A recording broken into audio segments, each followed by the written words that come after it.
Ayan, ito na mga bishi ang kanyang bagong resort.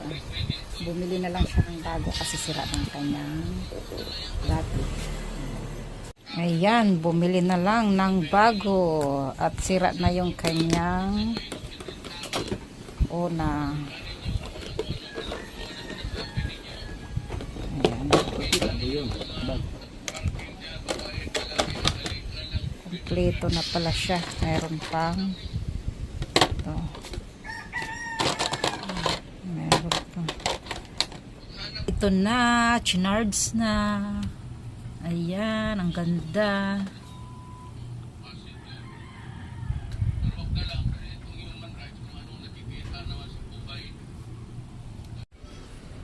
Ayo-ayo po sa iyahang gamit oy. Kamao baka, sige ka daw. Ang iyahang resort kay naguba na. Yan ayuhon.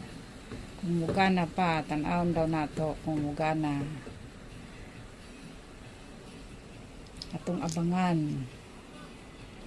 Ako, ayan, mga kabishi, hindi talaga naayos. Ayan na. Bibili na lang ulit ng panibago, hindi niya naayos.